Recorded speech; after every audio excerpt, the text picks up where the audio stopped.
চলো আজকে আমি তোমাদের সাথে রেস্টুরেন্ট স্টাইল পনির রেসিপি শেয়ার করছি। এটা তোমরা খুব সহজে বাড়িতেই বানিয়ে নিতে পারো। চলো দেখে নাও আমি এটা কি করে বানাচ্ছি। এদিকে দেখো কড়াইয়ে আমি সামান্য অল্প একটু ধরো 1 চামচ মতন সাদা তেল নিয়ে নিলাম। এবার একটা ক্যাপসিকাম আমি ছোট ছোট টুকরো করে কেটেছিলাম, সেটাই দিয়ে দিলাম। 2-3 মিনিট একটু নাড়াচাড়া করে ক্যাপসিকামটা আমি নামিয়ে নেব। ওই কালারটা চেঞ্জ হলেই নামিয়ে নেবে। এবার ওই তেলের মধ্যে আমি দুটো পেঁয়াজ টুকরো করে রেখেছি, কুচি কুচি করিনি, এমনি মোটা মোটা করে কেটে রেখেছি, ওটা দিয়ে দিলাম। দিয়ে 2-3 মিনিট মতো নাড়াচাড়া করব। তারপরে ওই তেলের মধ্যেই আমি দুটো টমেটো দিয়ে দিলাম, আর দিয়ে দিলাম এক টুকরো আদা। দিয়ে সবগুলো একটু নাড়াচাড়া করে নেবো। আর কয়েকটা গোটা গরম মশলা দিয়ে দিলাম, এলাচ দিয়েছি আর দারচিনি দিয়েছি, ধরো 3টে এলাচ দিয়েছি আর 3 টুকরো মতন দারচিনি দিয়ে দিয়েছি। আর দিয়ে দিলাম 1/2 চামচ মতন চারমগজ আর 4-5টা মতন কাজু। দিয়ে নাড়াচাড়া করে নেবো। আর ঝালটা তোমরা নিজেদের পছন্দ মতন দেবে। আমি 5-6টা মতন কাঁচা লঙ্কা দিয়েছি। দিয়ে সবগুলো খুব ভালো করে নাড়াচাড়া করে এই ধরো 4-5 মিনিট মতো নাড়াচাড়া করে গ্যাস থেকে নামিয়ে ঠান্ডা করে নেব। এবার দেখো এখানে আমি 450 মতন পনির নিয়ে নিয়েছি। পনিরটাকে আমি মিডিয়াম সাইজ টুকরো করে কেটে নিয়েছি।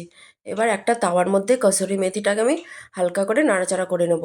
এই 1.5 চামচ মতন আমি কসুরি মেথি নিয়েছি। খেয়াল করবে নাড়াচাড়া করতে গিয়ে যেন পুড়ে না যায়। আর দেখো যেটা আমি ভাজা ভাজা করেছিলাম যেই মশলাটা, সেটা আমি পেস্ট করে নিয়েছি খুব ভালো করে, মানে একদম মিহি করে পেস্টটা করবে। এবার কড়াইয়ের মধ্যে সাদা তেল দিয়ে দিলাম 2 চামচ মতন, আর দিয়ে দিলাম 1/2 চামচ মতন গোটা জিরে ফোড়নের জন্য। ফোড়নটা একটু নাড়াচাড়া করে মানে ফোড়নটা রেডি হয়ে গেলে ওই মশলার পেস্টটা দিয়ে দেবো। গ্যাসের আঁচটা কম করেই রান্নাটা করব, আর খুব ভালো করে কিন্তু মশলাটা কষাতে হবে। এরপর এর মধ্যে জিরের গুঁড়ো, ধনের গুঁড়ো 1 চামচ করে দিয়েছি, জিরের গুঁড়ো 1 চামচ, ধনের গুঁড়ো আর 1 চামচ দিয়েছি কাশ্মীরি লঙ্কার গুঁড়ো। তোমরা চাইলে লাল লঙ্কার গুঁড়োও দিতে পারো, তবে আমি তো রান্নাতে লাল লঙ্কার গুঁড়ো ইউজ করি না। মশলাটা খুব ভালো করে কষানো হয়ে গেলে আমি টক দই দিয়ে দিলাম। এই 2 চামচ মতন টক দই, মানে ফ্যাটানো টক দই, ঘরে পাতা টক দইটাই আমি দিয়েছি। দিয়ে খুব ভালো করে কষিয়ে নেব। এরপর এর মধ্যে আমি 1/2 চামচ মতন চিনি দিলাম, আর দিয়ে দিলাম পরিমাণ মতন নুন। দিয়ে সবগুলো খুব ভালো করে মিশিয়ে নেব। এরপর ক্যাপসিকামটা দিয়ে দিলাম, যেটা আমি হালকা করে ভেজে রেখেছিলাম। দিয়ে খুব ভালো করে মিশিয়ে নিলাম। দিয়ে দিলাম পরিমাণ মতন জল। জলটা একটু কমই দিয়েছি, এই ধরো 1 কাপ মতন জল দিয়েছি।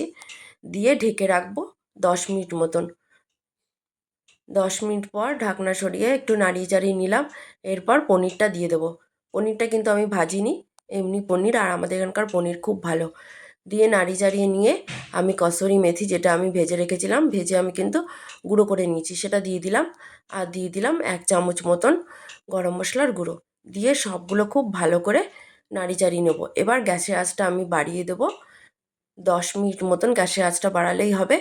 আমার রান্নাটা কিন্তু একদম রেডি হয়ে গেছে। তোমাদের যদি ভালো লাগে লাইক করবে, সাবস্ক্রাইব করবে, আর ফেসবুক পেজ থেকে যদি দেখো অবশ্যই ফলো করবে, কমেন্ট করবে। এখন সার্ভ করার পালা।